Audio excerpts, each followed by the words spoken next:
D అంటే D వెళ్ళాం, కార్యకర్తలు కాపాడుకుంటూ వచ్చాం. కొన్ని ఇబ్బందులు ఎదురయ్యాయి, కానీ మాకు కూడా ఈ రోజు ఆ కార్యకర్తలు కాపాడుకోవాల్సినటువంటి బాధ్యత మా అందరి మీద ఉంది.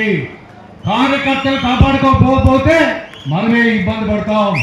ఏదో 11 సీట్లు అనేసి నిర్లక్ష్యం చేస్తే రేపు మనం కూడా జాగ్రత్త. ఆ రోజు 23 వస్తాయి, ఈరోజు 11 వచ్చింది. తర్వాత ఆ రోజు 12 మనకి 2 సీట్లు వస్తే ఈరోజు 14 సీట్లు వచ్చాయి. మనం ఈ 14 సీట్లు వచ్చాయి 20 కూడా అవసరం లేదు. మన కార్యకర్తలు అండగా 40 సంవత్సరాలు ఈ పార్టీకి కంకణం కట్టుకున్నటువంటి కుటుంబాలు ఉన్నాయి. వాళ్ళని మర్చిపోకూడదని సందర్భంగా తెలియజేస్తా ఉన్నా. ఏదో ఎన్నికల ముందు వచ్చారులే వాళ్ళని మాత్రం చూసుకుంటే కాదు, ఆ కుటుంబాలను కాపాడుకోవాల్సినటువంటి బాధ్యత మా అందరి మీద ఉంది. ఏ మారుపాటు పడినా ఇబ్బందులు పడతామని ఈ సందర్భంగా తెలియజేస్తున్నా. మా నాయకుడు చంద్రబాబు నాయుడు గారు ఈరోజు బ్రహ్మాండంగా ఈరోజు కేంద్రంలో ఎన్డీఏ ప్రభుత్వం వచ్చింది. ఎన్డీఏ మనగా అదృష్టమైంది.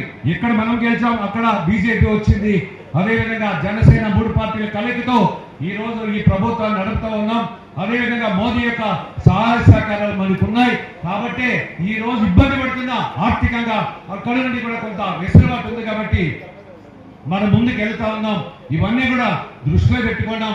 అదేవిధంగా మనకి ఈరోజు ముఖ్యంగా మన యువ నాయకుడు యువనేత లోకేష్ బాబు గారు కూడా ఈ రోజు రాష్ట్రం అంతా తిరుగుతూ అన్ని విధాలా ఈ రాష్ట్రాన్ని కాపాడుకోవాలి, ఈ రాష్ట్రం బాగు చేయాలన్నటువంటి ఒక సంకల్పంతో ముందుకు వెళ్తున్నటువంటి విషయం మనందరికీ తెలుసు. కాబట్టి మన కార్యకర్తలు మనం కాపాడుకోవాలి, తెలుగుదేశం పార్టీని కాపాడుకోవాలి.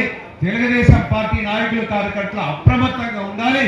ఏమైనా పొరపాట్లు జరిగితే మమ్మల్ని కూడా నిలిదీమని మిమ్మల్ని అడుగుతా ఉన్నా. మేము తప్పులు చేస్తే మమ్మల్ని కూడా ప్రశ్నించండి, దానికి ఏం బాధ లేదని ఈ సందర్భంగా తెలియజేస్తూ అంజనప్ప గారు ముగించమన్నారు. కాబట్టి ఇంకా మాట్లాడదామన్నా ఇంకొక వేదిక మీద మాట్లాడదామని ఈ సందర్భంగా తెలియజేస్తూ మీ అందరికీ పాదాభివందనాలు తెలియజేస్తూ 40 సంవత్సరాల సుదీర్ఘమైనటువంటి రాజకీయాల్లో నాకు కూడా మీ యొక్క ఆశీస్సులు ఇచ్చారు, ఎప్పటికీ మర్చిపోలేదు లేదని ఈ సందర్భంగా తెలియజేస్తూ మీ అందరి దగ్గర సెలవు తీసుకున్నారు. Thank you very much.